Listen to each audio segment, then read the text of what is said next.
Hi dear students, मैं उम्मीद करूंगा कि आप सब खैर आफियत से होंगे एंड आपकी प्रिपरेशन भी बहुत ही बेहतर तरीके से चल रही होगी। Dear friends, as you know कि हमने कल से एनवायरनमेंट एंड इकोलॉजी पर सेशंस लाने स्टार्ट किए हैं, जिसमें हम वो सारे इंपॉर्टेंट अपडेट्स आपको देते हैं जो एग्ज़ाम परस्पेक्टिव से बहुत ही ज़्यादा इंपॉर्टेंट है regarding environment and ecology in India. तो आज का ये हमारा सेकंड लेक्चर रहेगा। छोटी सी रिक्वेस्ट है, पहला लेक्चर जिस दोस्त ने नहीं देखा है वो उसको ज़रूर देखे, क्योंकि उसमें भी हमने आपके साथ बहुत ही ज़्यादा इंपॉर्टेंट अपडेट्स डिस्कस की है रिगार्डिंग एनवायरनमेंट एंड इकोलॉजी।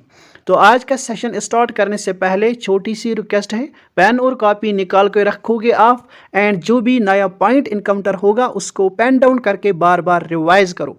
तो चलो स्टार्ट करते हैं, लेकिन छोटी सी रिक्वेस्ट है, जिस दोस्त ने ये प्लेटफॉर्म सब्सक्राइब नहीं किया है, do subscribe this platform and don't forget to press on a bell icon so that you never miss any important update, and video को लाइक भी करना एंड शेयर भी करना।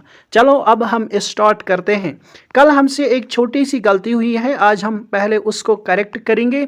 हमने आपसे कहा था इंडिया में टोटल रामसर साइट्स हैं 80, जबकि नंबर 82 बढ़ा कर हुआ है, क्योंकि नई 2 रामसर साइट्स इंक्लूड की गई है जो आपने याद रखना है। तो यहाँ पर हम स्टार्ट करते हैं एंड आपको ये अपडेट देते हैं, आप अपनी इंफॉर्मेशन को अपडेट ज़रूर करोगे। तो ये है हमारा नया रामसर साइट्स जिनको इंक्लूड किया गया है, जिसमें है Nagi and Nakti bird sanctuary. ये आपने ज़रूर याद रखना है, इसको इंक्लूड किया गया है रामसर साइट्स के लिस्ट में। यानी कौन कौन सी? Nagi and Nakti bird centuries जो कि बिहार स्टेट में पड़ती है, इन दोनों को इंक्लूड किया गया है हमारे रामसर साइट्स के लिस्ट में। एंड इस तरह से टोटल टैली है हमारी कंट्री में 82। ये आपने याद रखना है, बहुत ही ज़्यादा इंपॉर्टेंट अपडेट है, ये आप ज़रूर याद रखोगे। यहाँ पर अगर हम देखेंगे तो हमारी टोटल रामसर साइट्स अब बनती है 82, हर एक दोस्त याद रखेगा। जिसमें सबसे ज़्यादा रामसर साइट्स अगर आपसे पूछा जाए तो तमिलनाडु स्टेट में, जहाँ पर टोटल 16 रामसर साइट्स है। सेकंड नंबर पर यूपी है, जिसमें टोटल 10 रामसर साइट्स हमें देखने को मिलती है। एंड कल हमने देखा कि 2 फेब 1971 को रामसर कन्वेंशन साइन किया जाता है इन ईरान, जो कि एक रामसर जगह पर साइन किया जाता है जो ईरान में पड़ती है। एंड यही रामसर कन्वेंशन फोर्स में आती है 21 दिसंबर 1975। ये सारे पॉइंट्स मैंने कल ही आपसे डिस्कस किए, आप ये अच्छे से याद रखोगे। चलो अब आते हैं आज के अपने सेशन में एंड डिस्कस करते हैं कुछ इंपॉर्टेंट अपडेट्स आपके साथ। तो सबसे पहला इंपॉर्टेंट अपडेट जो आया था वो आया था रिगार्डिंग स्नो लेपर्ड्स। किन की रिगार्डिंग आया था? Snow leopards. तो ये आपने याद रखना है कि एक पॉपुलेशन असेसमेंट आया है रिगार्डिंग स्नो लेपर्ड्स, जिसके अकॉर्डिंग कुछ इंपॉर्टेंट अपडेट्स आपने याद रखनी है। सबसे पहला इंपॉर्टेंट अपडेट मेरे दोस्तों, आपने ये याद रखना है कि ये जो snow leopards population assessment report है, इसको रिलीज किया गया है बाय द भूपेंद्र यादव, जो environment and forest and climate change minister रहे हैं इन आवर कंट्री। एंड इस रिपोर्ट के अकॉर्डिंग ये कहा गया कि हमारी कंट्री में total population of snow leopard से 718, कितनी है टोटल पॉपुलेशन? 718। ये आप याद रखोगे, ये नंबर ये आपसे पूछा जा सकता है। एंड इसी 718 में से 477 स्नो लेपर्ड्स लद्दाख में पाए जाते हैं। इस तरह से हमारा लद्दाख एक ऐसी यूनियन टेरिटरी है जहां पर highest number of snow leopards देखने को मिलते हैं, ये आप ज़रूर याद रखोगे। नेक्स्ट नंबर पर हमारा उत्तराखंड स्टेट आता है, जिसमें टोटल स्नो लेपर्ड्स 124 है। कितनी स्नो लेपर्ड्स हैं उत्तराखंड में? 124। फर्स्ट नंबर पर Ladakh with 477 snow leopards. Second number पर है हमारा उत्तराखंड। थर्ड नंबर पर है हिमाचल प्रदेश, जिसमें टोटल 51 स्नो लेपर्ड्स देखने को मिलते हैं। एंड फोर्थ नंबर पर है अरुणाचल प्रदेश, जिसमें 36 स्नो लेपर्ड्स देखने को मिलते हैं in our country. And fifth number पर सिक्किम है, जिसमें टोटल 91 स्नो लेपर्ड्स देखने को मिलते हैं। एंड लास्ट नंबर पर हमारा जे.एंड.के यूनियन टेरिटरी आता है, जिसमें टोटल 9 स्नो लेपर्ड्स देखने को मिलते हैं। तो ये सारे आप याद रखोगे। सबसे ज़्यादा लद्दाख, सेकंड नंबर पर उत्तराखंड, थर्ड नंबर पर हिमाचल प्रदेश दोस्तों, फोर्थ नंबर पर Arunachal Pradesh, fifth Sikkim and sixth जो हमारा है वो है जे.एंड.के। ये आप याद रखोगे। सबसे ज़्यादा कम कहाँ पर पाए जाते हैं? जम्मू एंड कश्मीर यूटी में। सबसे ज़्यादा कहाँ पर है? लद्दाख में। आई होप कि ये सारे पॉइंट्स आपको अच्छे से समझ में आ गए। Let us move to next slide. Next slide पर एक और इंपॉर्टेंट अपडेट आया है रिगार्डिंग पेंच टाइगर रिजर्व। सबसे पहले दोस्तों याद रखोगे wire is Pench tiger reserve located, तो महाराष्ट्र में। कहाँ पर है पेंच टाइगर रिजर्व? महाराष्ट्र में। इसी पेंच टाइगर रिजर्व को डिक्लेयर किया गया as India's first dark sky park. ये आपको याद रखना है, बहुत ही ज़्यादा इंपॉर्टेंट अपडेट है ये। तो पेंच टाइगर रिजर्व को डिक्लेयर किया गया as India's first dark sky park. क्या होती है डार्क स्काई पार्क? ये आपने याद रखना है। यहाँ पर ये कहा गया है कि in order to protect the night sky and prevent light pollution. तो इसी यानी ये इसका मतलब ये हो गया, मान लो ये हमारी एक पार्क है, क्या है? हमारी नेशनल पार्क है।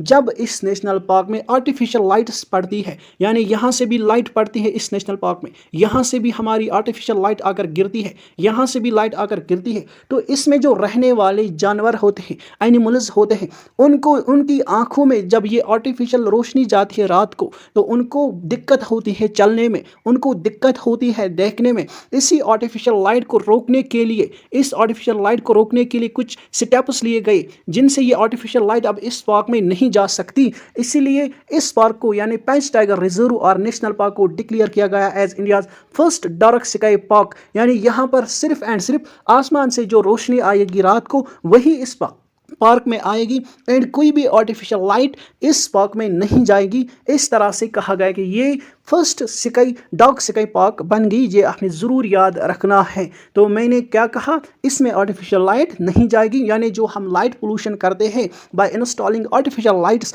वो उसको रोका गया एंड इस तरह से हमारा पेंच टाइगर रिजर्व बन गया इंडिया का पहला डार्क स्काई पार्क। ये आप याद रखोगे। आई होप कि ये सारे पॉइंट्स आपको अच्छे से समझ में आ गए। नेक्स्ट इंपॉर्टेंट अपडेट आया है हमारे यहाँ ब्लैक टाइगर सफारी के रिगार्डिंग। क्या ब्लैक टाइगर सफारी? ये क्या है? तो याद रखना है आपको कि ये सिमलीपाल नेशनल पार्क में एस्टैब्लिश किया गया। क्या एस्टैब्लिश किया गया? इंडिया का पहला ब्लैक टाइगर सफारी। ये कहाँ पर एस्टैब्लिश किया गया? सिमलीपाल नेशनल पार्क, जो कि उड़ीसा की नेशनल पार्क है। ये आप याद रखोगे। किस डिस्ट्रिक्ट में है सिमलीपाल नेशनल पार्क? दोस्तों याद रखोगे, मयूरभंज एक डिस्ट्रिक्ट है उड़ीसा में, जहाँ पर सिमलीपाल टाइगर रिजर्व और सिमलीपाल नेशनल पार्क हमें देखने को मिलती है। एंड यहीं पर स्टार्ट किया गया इंडिया का पहला ब्लैक टाइगर सफारी। यानी इस पार्क में, जो सिमलीपाल नेशनल पार्क है, इसमें हमें ब्लैक टाइगर्स देखने को मिलते हैं एंड उन ब्लैक टाइगर्स को देखने के लिए टूरिस्ट लोगों के लिए ब्लैक टाइगर सफारी लॉन्च की गई। टूरिस्ट इस सफारी में बैठकर ब्लैक टाइगर्स को देखकर आ सकते हैं। ये कहां पर स्टार्ट किया गया? Similipal national park. ये सारे इंपॉर्टेंट पॉइंट्स आप एज इट इज याद रखोगे। कहाँ पर एस्टेब्लिश किया गया? तो उड़ीसा में। एंड उड़ीसा के सीएम जो थे नवीन पटनायक, उन्होंने ये स्टेप लिया है, यानी ब्लैक टाइगर सफारी एस्टेब्लिश की है कंट्री की पहली। कहाँ पर? सिमलीपाल नेशनल पार्क में। Let us move to next important update. तो एक और इंपॉर्टेंट अपडेट आया है रिगार्डिंग टाइगर रिजर्व। बहुत ही इंपॉर्टेंट अपडेट है दोस्तों, ये आप ज़रूर याद रखोगे। हमसे कहा गया, अगर हमसे अब पूछा जाए कि हमारी कंट्री का 55th टाइगर रिजर्व कौन सा टाइगर रिजर्व बन गया, तो याद रखना है आपने धौलपुर करौली टाइगर रिजर्व। ये बना है हमारी कंट्री में 55th टाइगर रिजर्व। यानी total tiger reserves in our country now 55 tiger reserves है इन आवर कंट्री एंड इन्हीं में से 55th टाइगर रिजर्व बना है धौलपुर करौली टाइगर रिजर्व। कहाँ पर हमें ये धौलपुर करौली टाइगर रिजर्व देखने को मिलता है? तो राजस्थान में। कहाँ पर? राजस्थान में। ये आप याद रखोगे, ज़रूर याद रखोगे ये इन्फॉर्मेशन। अब आगे बढ़ते हैं एंड देखते हैं ये जो टाइगर रिजर्व्स है, इनको कौन अप्रूव करती है, कौन सी बॉडी अप्रूव करती है किसी टाइगर रिजर्व को एज नेशनल टाइगर रिजर्व? तो याद रखोगे आप, national tiger conservation authority declare करती है किसी भी प्रोटेक्टेड एरिया को एज टाइगर रिजर्व। ये आपने याद रखना है। एंड इस नेशनल टाइगर कंजर्वेशन अथॉरिटी को एस्टैब्लिश किया गया under wild life protection act 1972। ये भी आपने याद रखना है। वाइल्ड लाइफ प्रोटेक्शन एक्ट 1972 के तहत इस नेशनल टाइगर कंजर्वेशन अथॉरिटी को एस्टेब्लिश किया गया है, ये भी आप याद रखोगे। कुछ और इंपॉर्टेंट टाइगर रिजर्व्स देखेंगे राजस्थान में और टाइगर रिजर्व्स है। Mukundra hills tiger reserve, next है रामगढ़ विसदारी टाइगर रिजर्व, थर्ड है Ranthambore tiger reserve and Sariska tiger reserve. ये ऑलरेडी 4 टाइगर रिजर्व्स हमें राजस्थान में देखने को मिलते हैं। एंड अब और एक टाइगर रिजर्व बनाया गया राजस्थान का, धौलपुर करौली टाइगर रिजर्व, जो राजस्थान का 5th टाइगर रिजर्व है एंड कंट्री का 55th टाइगर रिजर्व है। ये इंफॉर्मेशन आप जरूर याद रखोगे। आगे देखते हैं, अगर आपसे दोस्तों पूछा जाए कि 52nd टाइगर रिजर्व हमारी कंट्री में कौन सा टाइगर रिजर्व बना था, तो ये आप याद रखोगे, ये है हमारा रामगढ़ विषधारी टाइगर रिजर्व। ये बना था 52nd number of tiger reserve in our country. And कहाँ पर देखने को मिलता है? राजस्थान में। कहाँ पर? राजस्थान में। ये आप याद रखोगे। एंड कब बनाया गया? 2022 में। ये आप इंफॉर्मेशन ज़रूर याद रखोगे।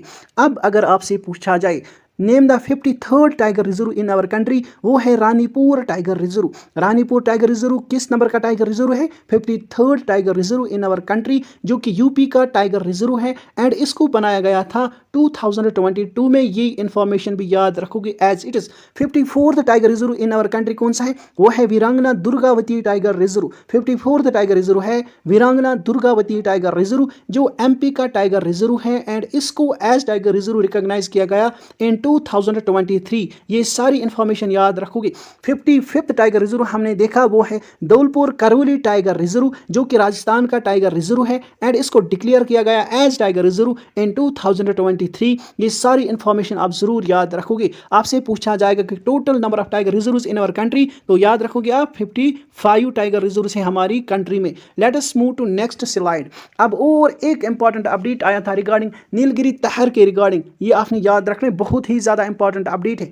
तो याद रखोगे आप, नीलगिरी तहर हमें कहाँ पर देखने को मिलता है? तो ये वेस्टर्न घाट्स में हमें देखने को मिलता है। ये इमेज आप देख सकते हो, ये है हमारा नीलगिरी तहर। क्या कहा गया? तमिलनाडु के सीएम ने कहा है, क्या कहा है कि एम.के. स्टैलिन है जो तमिलनाडु के सीएम रहे हैं, उन्होंने कहा है हम क्या करेंगे? For the conservation of Nilgiri तहर हम 25 करोड़ रुपीज इन्वेस्ट करेंगे। ये आपने जरूर याद रखना है। नीलगिरी तहर कहाँ पर देखने को मिलता है? वेस्टर्न घाट्स में। किस स्टेट में नीलगिरी तहर ज़्यादातर देखने को मिलते हैं? तो तमिलनाडु में। एंड इन्हीं नीलगिरी तहर जो एक स्पीशीज़ है, इसको प्रोटेक्ट करने के लिए तमिलनाडु के सीएम एम.के. स्टैलिन ने स्टार्ट किया है कंजर्वेशन ऑफ नीलगिरी तहर प्रोजेक्ट विद 25 करोड़ इन्वेस्टमेंट। ये आप याद रखोगे। नीलगिरी तहर की रिगार्डिंग कुछ इंपॉर्टेंट पॉइंट्स याद रखोगे। नीलगिरी तहर है state animal of Tamil Nadu. Tamil Nadu का स्टेट एनिमल नीलगिरी तहर है, ये आप याद रखोगे। नीलगिरी तहर का IUCN स्टेट्स का है एंडेंजर्ड। क्या है? एंडेंजर्ड कैटेगरी में फॉल होता है नीलगिरी तहर, ये आप याद रखोगे। तो मैंने अभी कहा आपसे कहाँ पर पाया जाता है? वेस्टर्न घाट्स में, यानी ये एंडेमिक टू वेस्टर्न घाट्स है, ये वेस्टर्न घाट्स में पाया जाता है। ये आप जरूर याद रखो ये इंफॉर्मेशन।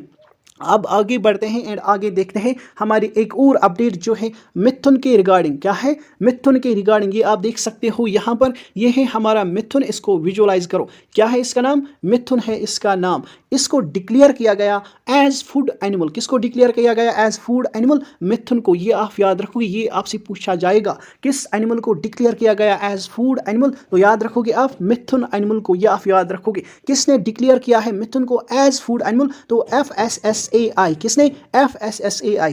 FSSAI की फुल फॉर्म क्या है? Food safety and standards authority of India. इसी एजेंसी ने डिक्लेयर किया है मिथुन को एज फूड एनिमल। चलो मिथुन के रिगार्डिंग कुछ इंपॉर्टेंट पॉइंट्स देखेंगे जो हमसे पूछे जा सकते हैं दोस्तों। सबसे पहले याद रखोगे मिथुन का साइंटिफिक नेम है बोस फ्रंटालिस। क्या है मिथुन का साइंटिफिक नेम? बोस फ्रंटालिस। इसकी IUCN स्टेट्स क्या है? वल्नरेबल। क्या है? वल्नरेबल। ये आप याद रखोगे। एंड आगे देखेंगे ये जो मिथुन है ये कहाँ पर पाया जाता है? अरुणाचल प्रदेश में मेनली, देन नागालैंड में, देन मणिपुर में एंड मिजोरम में। यानी आपने इन शॉर्ट ये याद रखने की नॉर्थ ईस्टर्न स्टेट्स में हमारा मिथुन देखने को मिलता है, जिसको डिक्लेयर किया गया as food animal by the FSSAI। I hope कि ये सारे पॉइंट्स भी मेरे दोस्तों को अच्छे से समझ में आ गए। Let us move to next slide. अब एक और इंपॉर्टेंट अपडेट आई है रिगार्डिंग गैंजेटिक डॉल्फिन्स। किनकी रिगार्डिंग? गैंजेटिक डॉल्फिन, तो ये आप याद रखोगे। क्या अपडेट आई? ये जो गैंजेटिक डॉल्फिन है इसको डिक्लेयर किया गया है यूपी के द्वारा as state aquatic animal of UP. तो आपने याद रखना है गैंजेटिक डॉल्फिन को डिक्लेयर किया है यूपी की गवर्नमेंट ने as state aquatic animal of UP, जो आपने जरूर याद रखना है। अब कुछ इंपॉर्टेंट फैक्ट्स देखेंगे रिगार्डिंग गैंजेटिक डॉल्फिन। अगर आप दोस्तों से पूछा जाए बताइए नेशनल डॉल्फिन डे हम कब सेलिब्रेट करते हैं, तो योर आंसर शुड बी 5 अक्टूबर। तो 5 अक्टूबर को हम सेलिब्रेट करते हैं एज नेशनल डॉल्फिन डे। ये आप जरूर याद रखोगे। ये जो गैंजेटिक रिवर डॉल्फिन है ये है national aquatic animal of India. तो आपसे अगर पूछा जाए बताइए national aquatic animal of India कौन सा है, तो याद रखोगे आप Gangetic dolphin is the national aquatic animal of India. कब डिक्लेयर किया गया गैंजेटिक डॉल्फिन को as national aquatic animal of India? 18 मई 2010 को। ये आप याद रखोगे। ये सारी इंपॉर्टेंट इंफॉर्मेशन आपके लिए ज़रूरी है। नेक्स्ट अब आते हैं इंडिया में ही इंडिया की पहली वेटलैंड सिटी भी डिक्लेयर की गई। अब आपसे अगर पूछा जाए बताइए इंडिया की वेटलैंड सिटी कौन सी है, यानी इंडियाज़ फर्स्ट वेटलैंड सिटी, तो याद रखोगे आप उदयपुर। उदयपुर को डिक्लेयर किया गया as India's first wetland city. Udaipur किस स्टेट में पड़ती है? याद रखोगे आप Udaipur is the city of Rajasthan. ये आप याद रखोगे। एंड इसको डिक्लेयर क्यों किया गया as wetland first wetland city of India? क्योंकि इसको सराउंड किया है 5 मेजर लेक्स ने, जिनमें आपको याद रखना है सारी ये लेक्स पिचोला लेक है, फतेह सागर है, रंग सागर है, स्वरूप सागर है एंड दूध तलाई है। ये आप याद रखोगे। I am going to repeat, Pichola lake, Fateh Sagar lake, Rang Sagar lake, Swaroop Sagar और लेक एंड दूध तलाई लेक। ये सारी इंपॉर्टेंट लेक्स आप याद रखोगे जिन्होंने सराउंड किया है हमारी उदयपुर सिटी को। इसीलिए उदयपुर सिटी को डिक्लेयर किया गया as India's first wetland city. अब देखो दोस्तों आपसे पूछा जाता है जियोग्राफी यानी फिजियोग्राफिक जियोग्राफी जो हमारे इंडिया की है, फिजियोग्राफी ऑफ इंडिया, उससे रिगार्डिंग भी क्वेश्चंस 1-2 मार्क्स पूछे जाते हैं। तो यहाँ पर आप गौर करो हमारे यूपी स्टेट पर। तो आपसे पूछा जाए बताइए यूपी स्टेट किस किस स्टेट से बॉर्डर कनेक्ट करता है, तो याद रखोगे आप ये है हमारा उत्तराखंड एक स्टेट, दूसरा है हमारा हिमाचल प्रदेश इसके साथ भी, तीसरा है हमारा हरियाणा इसके साथ भी, यहाँ पर दिल्ली है इसके साथ भी, यहाँ पर हमारा राजस्थान है इसके साथ भी, यहाँ पर हमारा एमपी है इसके साथ भी बाउंड्री शेयर करता है उत्तर प्रदेश, यहाँ पर हमारा छत्तीसगढ़ है ये वाला, एंड ये है हमारा झारखंड, ये है हमारा बिहार। इन स्टेट्स के साथ यूपी अपना बॉर्डर शेयर करता है। एंड इन स्टेट्स के अलावा हमारा यूपी एक इंटरनेशनल बॉर्डर भी शेयर करता है नेपाल के साथ, जो यहाँ पर आप देख रहे हो। तो ये ज़रूर आप याद रखोगे, इसीलिए मैंने यहाँ पर ये इंक्लूड किया ताकि आप बच्चों से कहूँ कि यूपी का बॉर्डर किस किस स्टेट से मिलता है, जो आपने ज़रूर याद रखना है। चलो अब हम नेक्स्ट स्लाइड पर मूव करते हैं, कुछ इंपॉर्टेंट अपडेट्स को और देखते हैं। तो वीरांगना दुर्गावती टाइगर रिजर्व के रिगार्डिंग अपडेट्स आई थी, ये आपने याद रखना है। तो वीरांगना दुर्गावती टाइगर रिजर्व, अगर आपसे पूछा जाए कि वीरांगना दुर्गावती टाइगर रिजर्व किस स्टेट का टाइगर रिजर्व है, तो याद रखोगे आप वीरांगना दुर्गावती टाइगर रिजर्व हमें कहाँ पर देखने को मिलता है, तो याद रखोगे आप एमपी में। कहाँ पर? एमपी में है हमारा वीरांगना दुर्गावती टाइगर रिजर्व। इसको डिक्लेयर किया गया as 7th tiger reserve in MP का ये 7वां टाइगर रिजर्व बना, लेकिन हमारी कंट्री का ये 54th टाइगर रिजर्व बना। ये आपने जरूर याद रखना है। इंडिया का ये 54th number of tiger reserve बना, लेकिन एमपी का ये 7th टाइगर रिजर्व बना। 55th भी हमने अभी देखा धौलपुर करौली टाइगर रिजर्व, जो कि राजस्थान का टाइगर रिजर्व है। तो यहाँ पर आपने ये याद रखना है कि ये हमें एमपी में देखने को मिलता है, नरसिंहपुर डिस्ट्रिक्ट में। तो ये इंपॉर्टेंट इंफॉर्मेशन आपने याद रखने। इससे पहले जो 6 टाइगर रिजर्व पाए जाते हैं एमपी में, उनको भी आप याद रखोगे, जिनमें कान्हा टाइगर रिजर्व है, next is Bandhavgarh tiger reserve, Satpura tiger reserve, Pench tiger reserve, Panna tiger reserve, Sanjay Dubri tiger reserve. These are the 6 earlier tiger reserves of MP and 7th number of tiger reserve बना वीरांगना दुर्गावती टाइगर रिजर्व, जो एमपी का 7th number का tiger reserve बना, लेकिन हमारी country का 54th tiger reserve बना। ये सारी इंफॉर्मेशन आप दोस्तों को याद रखनी है। पेंच टाइगर रिजर्व के रिगार्डिंग हमने एक इंपॉर्टेंट करंट अफेयर पढ़ा था in our science and technology current affairs में। अगर किसी दोस्त ने अभी तक मेरे द्वारा लाए गए साइंस एंड टेक्नोलॉजी पर 5 सेशंस मैंने कंडक्ट किए हैं एंड सारी इंपॉर्टेंट अपडेट्स दी है आप दोस्तों को रिगार्डिंग साइंस एंड टेक्नोलॉजी, यहाँ पर मुझे याद आ गया हमने पेंच टाइगर रिजर्व के बारे में पढ़ा था। कहो याद है मेरे दोस्तों को क्या पढ़ा था? हमने पढ़ा था कि पेंच टाइगर रिजर्व एमपी का एक ऐसा टाइगर रिजर्व है जहां पर early warning detection system of fire establish किया गया, यानी फॉरेस्ट फायर्स को कर्ब करने के लिए हमने एक अर्ली वार्निंग सिस्टम यहाँ पर लगाया है जो AI based early warning system है। तो उस सिस्टम का क्या नाम रखा है? पैंटेरा। क्या नाम रखा गया है? पैंटेरा। तो ये आपसे पूछा जाएगा पैंटेरा क्या है, तो आपने याद रखना है पैंटेरा एक early warning detection system of fire है जिसको एस्टेब्लिश किया गया कहाँ पर? पेंच टाइगर रिजर्व में। एंड ये 15 किलोमीटर तक फॉरेस्ट फायर्स को डिटेक्ट करके वार्निंग दे सकता है। ये आपने याद रखना है। इस तरह से हम अपने फॉरेस्ट को प्रोटेक्ट कर सकते हैं फ्रॉम फॉरेस्ट फायर्स। तो ये यहाँ पर मुझे याद आ गया जो आपने ज़रूर याद रखना है। एंड इसी पैंटेरा में एक कैमरा लगाया गया। क्या बता सकते हैं उस कैमरा का नाम क्या है? क्या है उस कैमरा का नाम? Pan tilt zoom. क्या है? पेन टेल्ट जूम कैमरा इसमें इंस्टॉल किया गया है जो आपने ज़रूर याद रखना है, जिसकी रेंज 15 किलोमीटर्स तक है। यानी ये 15 किलोमीटर्स तक फॉरेस्ट फायर्स को डिटेक्ट करके 3 मिनट पहले, कितने मिनट्स पहले? 3 मिनट पहले वार्निंग दे सकता है। तो let us move to next important update. तो next important update regarding world ozone day के रिगार्डिंग है। तो हम हर साल सेलिब्रेट करते हैं वर्ल्ड ओजोन डे। क्या करते हैं सेलिब्रेट हर साल? World ozone day. किस दिन सेलिब्रेट करते हैं? 16 ऑफ सितंबर। कब करते हैं? 16 of September world ozone day हम सेलिब्रेट करते हैं। लास्ट ईयर की थीम आपने याद रखनी है, 2023 की थीम आपने याद रखनी है, वो है Montreal protocol fixing the ozone layer and reducing climate change. I am going to repeat, Montreal Protocol fixing the ozone layer and reducing climate change is the theme of 2023 ozone world ozone day, जिसको हम 16 of September celebrate करते हैं। तो ये आपने ज़रूर याद रखना है, बहुत ही ज़्यादा इंपॉर्टेंट थीम है ये जो आपने याद रखनी है। अब यहाँ पर हमसे पूछा जाएगा ओजोन लेयर किस एटमॉस्फेरिक लेयर में प्रेजेंट है? तो स्ट्रेटोस्फीयर। किस लेयर में प्रेजेंट है? स्ट्रेटोस्फीयर। स्ट्रेटोस्फीयर किस नंबर का लेयर है? तो सेकंड नंबर का लेयर है हमारा स्ट्रेटोस्फीयर। पहले नंबर का troposphere, then stratosphere, then mesosphere, then thermosphere, then exosphere. इनको एज इट इज आपने याद रखना क्योंकि आपसे अरेंजिंग ऑर्डर में पूछा जा सकता है। तो ये आपने याद रखना हमारा स्ट्रेटोस्फीयर सेकंड लेयर का एटमॉस्फेरिक लेयर है जिसमें हमें ओजोन देखने को मिलता है। ये आप जरूर याद रखोगे।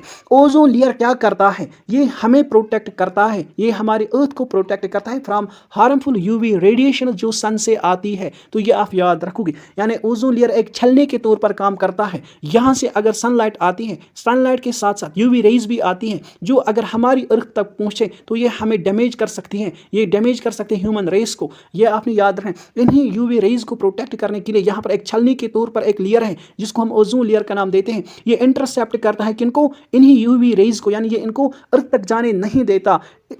तो इसका बहुत ही इंपॉर्टेंट काम है, ये बहुत ही इंपॉर्टेंट काम करता है हमारे लिए क्योंकि ये हमें प्रोटेक्ट करता है from the harmful UV radiations of sun. तो इसलिए ओजोन लेयर को प्रोटेक्ट करना बहुत ही ज़्यादा इंपॉर्टेंट है for the benefit of human race, for the long existence of human race. ये आपने ज़रूर याद रखना है। एंड इसी ओजोन लेयर को प्रोटेक्ट करने के लिए वर्ल्ड लेवल पर कंट्रीज़ ने बहुत सारे इनिशिएटिव्स लिए हैं जिनमें एक इंपॉर्टेंट इनिशिएटिव है मॉन्ट्रियल प्रोटोकॉल। कौन सा? Montreal protocol. आपसे पूछा जाएगा बताइए मॉन्ट्रियल प्रोटोकॉल किस के रिगार्डिंग है? तो आपने याद रखना है it is to protect the depletion of ozone layer. यह आपने याद रखना है। कब साइन किया गया? 1987 में। क्यों इसको साइन किया गया? इसका पर्पस क्या था? इसका पर्पस बस यही था to stop the production of ozone depleting substances, यानी जो सब्सटेंसेस, जो एलिमेंट, जो गैसेस ओजोन लेयर को डिप्लीट करते हैं, ख़त्म करते हैं, उनको प्रोटेक्ट करने के लिए ये मॉन्ट्रियल प्रोटोकॉल साइन किया गया 1987 में। यानी 16 ऑफ सितंबर 1987 को ये ट्रीटी साइन की जाती है। हमारे यहाँ पर ओजोन डिप्लीटिंग सब्सटेंसेस को भी रिकॉग्नाइज किया गया जिनमें एरोसॉल्स हैं, जिनमें क्लोरोफ्लोरोकार्बन्स हैं, जिनमें हेलोन्स हैं। तो these are the ozone depleting substances, यानी ये वो गैसेस हैं जो ओजोन लेयर को खत्म करते हैं। यह आपने याद रखना है अगर इनकी क्वांटिटी हमारे एटमॉस्फेयर में बढ़ती है। तो ये आप याद रखोगे। ये सारी इंफॉर्मेशन आपके लिए बहुत ही ज़्यादा इंपॉर्टेंट है। Let us move to next slide. एक और इंपॉर्टेंट अपडेट आया था जिसको हम कहते हैं वायु सर्वेक्षण, स्वच्छ वायु सर्वेक्षण सर्वे आया था, जिसको क्लीन एयर सर्वे के नाम से भी जाना जाता है। ये 2023 में रिलीज की गई, यानी लास्ट ईयर रिलीज की गई स्वच्छ वायु सर्वेक्षण क्लीन एयर सर्वे। इसके रिगार्डिंग कुछ इंपॉर्टेंट अपडेट्स हैं, वो हम अभी जानेंगे। लेकिन सबसे पहले मेरे दोस्तों को याद रखना है, अगर आप दोस्तों से पूछा जाए बताए क्लीन एयर सर्वे किस बॉडी ने रिलीज की है और कौन सी ऑर्गेनाइजेशन क्लीन एयर सर्वे रिलीज करता है हर साल, तो याद रखोगे आप, सेंट्रल पोल्यूशन कंट्रोल बोर्ड इसको रिलीज करता है। एंड ये जो स्वच्छ वायु सर्वेक्षण है, ये है initiative of ministry of environment, forest and climate change. ये सारी पॉइंट्स आप पहले याद रखोगे। अब आते हैं इंपॉर्टेंट हाइलाइट्स जो हमें दी गई है क्लीन एयर सर्वे के द्वारा। सबसे पहले इसने सिटीज़ को कैटेगरी वाइज रैंक दी है, एंड कैटेगरी फर्स्ट में जो सिटीज़ आती है उनकी पॉपुलेशन 1 मिलियन से ज़्यादा है। कितनी है? 1 मिलियन से ज़्यादा है। यानी जिन सिटीज़ की पॉपुलेशन 1 मिलियन से ज़्यादा है, उनमें जो टॉप मोस्ट सिटी है, जो क्लीनेस्ट सिटी है, वो है इंदौर फर्स्ट नंबर पर, एंड सेकंड नंबर पर है हमारा आगरा। ये आप याद रखोगे।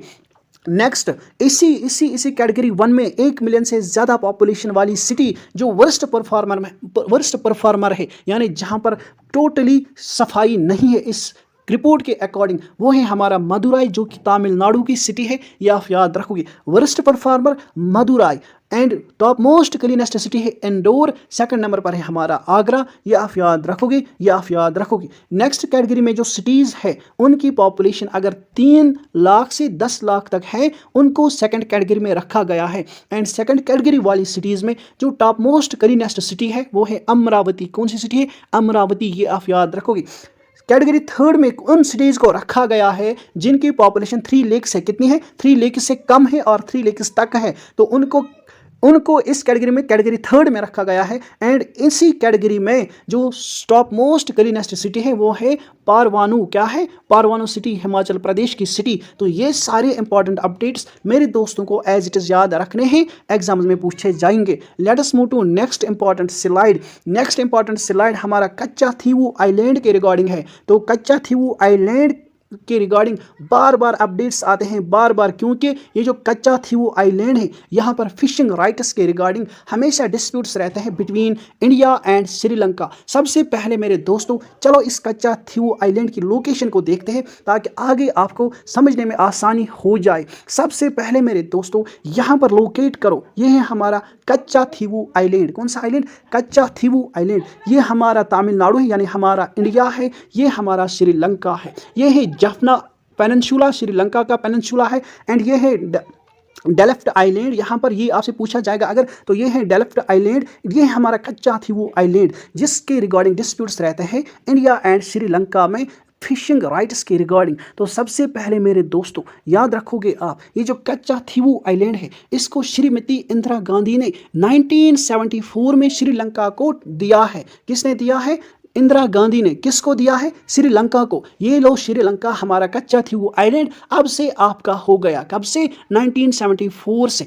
एंड ये आपको याद रखना है, श्रीलंका के जो प्राइम मिनिस्टर थे जिन्होंने इंदिरा गांधी से कच्चा थीवू आइलैंड लिया, उनका नाम है श्री मावो बंदर नाइके। एंड हमारी यहाँ से पीएम थी श्रीमती इंदिरा गांधी। इन्होंने एक मैरीटाइम पैक्ट साइन किया, जिसके तहत इंडिया ने, यानी श्रीमती इंदिरा गांधी ने कच्चा थीवू आइलैंड श्रीलंका को दिया इन 1974। अब तब से इसी आइलैंड के रिगार्डिंग डिस्प्यूट्स रहता है कि इस आइलैंड के रिगार्डिंग फिशिंग राइट्स इंडिया के कहां तक है एंड श्रीलंका के कहां तक है। अभी तक ये रिजॉल्व नहीं हो पाया। चलो अब आते हैं अपडेट्स के ऊपर। तो मैंने आपसे कहा यहाँ पर एक डिबेट लगी है between India and Sri Lanka on fishing rights. ये आपने याद रखना है। तो ये एक डिस्प्यूटेड आइलैंड है, यानी डिस्प्यूटेड आइलैंड तो नहीं है क्योंकि ये हमारी कंट्री ने दिया है श्रीलंका को, बट डिस्प्यूट क्या है? इसके रिगार्डिंग फिशिंग राइट्स पर डिस्प्यूट रहता है इस आइलैंड के अराउंड। ये आप याद रखोगे। तो मैंने अभी आपसे कहा ये कच्चा थीवू आइलैंड श्रीमती इंदिरा गांधी ने दिया है श्रीलंका को। ये लो श्रीलंका हमारा आइलैंड कच्चा थीवू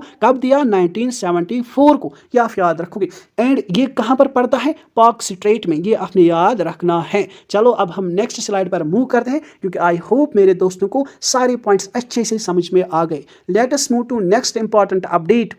नेक्स्ट अपडेट है हमारा regarding Kuldiha wild life sanctuary, किसकी regarding? Kuldiha wild life sanctuary. सबसे पहले मेरे दोस्तों याद रखो, Kuldiha wild life sanctuary Balasore district में पड़ती है एंड बालासोर डिस्ट्रिक्ट उड़ीसा का एक डिस्ट्रिक्ट है। इन शॉर्ट मेरे दोस्तों आपको याद रखना है कि कुलदीहा वाइल्ड लाइफ सेंचुरी उड़ीसा की सेंचुरी है, ये आप याद रखोगे। यहाँ पर क्या देखा गया, इस कुलदीहा वाइल्ड लाइफ सेंचुरी में इलीगल माइनिंग एक्टिविटीज होती है। क्या होती है? इलीगल माइनिंग एक्टिविटीज होती है। किस कहाँ पर होती है? कुलदीहा वाइल्ड लाइफ सेंचुरी। कहां पर है कुलदीहा वाइल्ड लाइफ सेंचुरी? उड़ीसा में। उड़ीसा में, ये आप याद रखोगे। एंड इन्हीं इलीगल एक्टिविटीज को रोकने के लिए अब इनिशिएटिव्स लिए जाएंगे, इसीलिए ये न्यूज में रहा है, क्योंकि इलीगल माइनिंग से हमारी बायोडाइवर्सिटी को डेंजर रहता है, ये आप याद रखोगे। अब क्या है इस कुलदीहा वाइल्ड लाइफ सेंचुरी के रिगार्डिंग आप ये भी याद रखोगे, ये कुलदीहा वाइल्ड लाइफ सेंचुरी अपना बॉर्डर शेयर करते हैं सिमलीपाल नेशनल पार्क में। कहां पर? सिमलीपाल नेशनल पार्क में। एंड ये भी सिमलीपाल नेशनल पार्क उड़ीसा में ही देखने को मिलती है। एंड इसी सिमलीपाल पार्क के रिगार्डिंग हमने अभी क्या देखा, एक अपडेट देखी थी मेरे दोस्तों, याद करो हमने क्या पढ़ा है सिमलीपाल नेशनल पार्क के रिगार्डिंग। अभी क्या कुछ पढ़ा था? ब्लैक टाइगर सफारी कहां पर लॉन्च की गई कंट्री की पहली? तो सिमलीपाल नेशनल पार्क में। Let us move to next important update.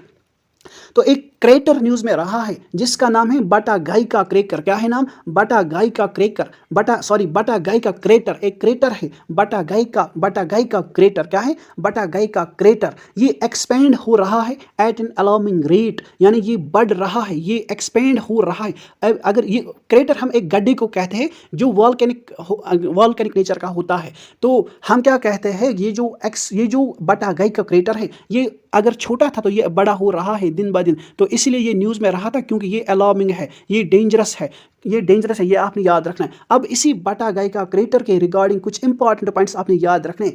ये जो बटागाई का क्रेटर एक्सपेंड हो रहा है, ये वर्ल्ड का लार्जेस्ट परमाफ्रॉस्ट क्रेटर है। क्या है? वर्ल्ड का लार्जेस्ट परमाफ्रॉस्ट क्रेटर। परमाफ्रॉस्ट क्या है सर? हमें कुछ समझ में नहीं आता ये परमाफ्रॉस्ट क्या है। देखो मेरे दोस्तों, परमाफ्रॉस्ट हम उसको कहते हैं जो एक मटेरियल रहता है सॉइल का और वाटर का अंडर द अर्थ, उसको हम परमाफ्रॉस्ट कहता है। एंड ये परमानेंटली क्या होता है? ये परमानेंटली फ्रोजन लेयर होता है, फ्रोजन लेयर ऑफ सॉइल और वाटर एंड अदर एलिमेंट्स जो अंडरग्राउंड रहते हैं, उसको हम परमाफ्रॉस्ट कहते हैं। ज़्यादातर ये आइस ही होता है, जो हमारा आइस होता है एंड उसके साथ मिलकर सॉइल होती है, जो फ्रोजन लेयर होता है उसको हम परमाफ्रॉस्ट कहते हैं। ये आप याद रखोगे। यहाँ पर आप देख सकते हो कि परमाफ्रॉस्ट क्या है। ये परमाफ्रॉस्ट है सॉइल और अंडर वाटर सेडिमेंट जो फ्रोजन होता है, एक लेयर के तौर पर हार्ड लेयर होता है अंडर अर्थ, इसको हम कहते हैं परमाफ्रॉस्ट। एंड ये जो हमारा बटागाई का क्रेटर है, ये रशिया में है एंड ये है एक वर्ल्ड का लार्जेस्ट परमाफ्रॉस्ट क्रेटर, ये आप याद रखोगे। एंड इस परमाफ्रॉस्ट क्रेटर, ये जो परमाफ्रॉस्ट होता है, इसका टेम्परेचर रहता है बिलो 0 डिग्री। देखो अंदाजा करो मेरे दोस्तों, एटलीस्ट फॉर 2 ईयर्स, यानी 2 सालों तक इसका टेम्परेचर बिलो 0 डिग्री रहता है। ये आप अंदाजा लगा सकते हो ये कितना कोल्ड होगा। तो ये आपने याद रखना है कि ये अब एक्सपेंड हो रहा है, ये आप याद रखो। एंड किस कंट्री में पाया जाता है? रशिया में। ये भी आप याद रखोगे, रशिया में ये देखने को मिलता है ये क्रेटर। चलो अब हम नेक्स्ट अपडेट देखते हैं। डियर फ्रेंड्स, ये था हमारा आज का सेशन। तो नए सेशन में अब और फिर से इंपॉर्टेंट अपडेट्स डिस्कस करेंगे रिगार्डिंग एनवायरनमेंट। लेकिन यहां पर जाते जाते आपके लिए एक क्वेश्चन छोड़ रहा हूं, हर एक बच्चा आंसर करेगा। तो question I am going to read out, which of the following biosphere reserves of India is spread over Garo hills? Garo hills. तो which of the following biosphere reserves of India is spread over Garo hills? कौन सा biosphere reserve दिए गए biosphere reserves में हमें गारो hills में देखने को मिलता है? क्या नोकरेक बायोस्फीयर रिजर्व है? क्या दिबांग बायोस्फीयर रिजर्व है? क्या अगस्ता मलाई बायोस्फीयर रिजर्व है? क्या नंदा देवी बायोस्फीयर रिजर्व है? तो मैं उम्मीद करूंगा हर एक बच्चा इस क्वेश्चन का आंसर करेगा। एंड जो बच्चा आज इस क्वेश्चन का आंसर करेगा, हम उसको हार्ट देंगे ताकि हर एक बच्चे को पता चले कि सही आंसर क्या है। एंड एक और इम्पॉर्टेंट बात आपसे ये करना चाहूँगा, जो बच्चा आंसर देगा हम अगले सेशन में उसका नाम इंक्लूड करेंगे एंड सारे बच्चों से उस बच्चे का नाम अनाउंस करेंगे। तो यह आप याद रखोगे, कोशिश करो आंसर देने का, क्योंकि जब आप खुद से आंसर करते हो किसी क्वेश्चन का, आपको वो हमेशा याद रहता है। चलो इसी नोट पर लेते हैं आपसे इजाज़त। Goodbye, take care.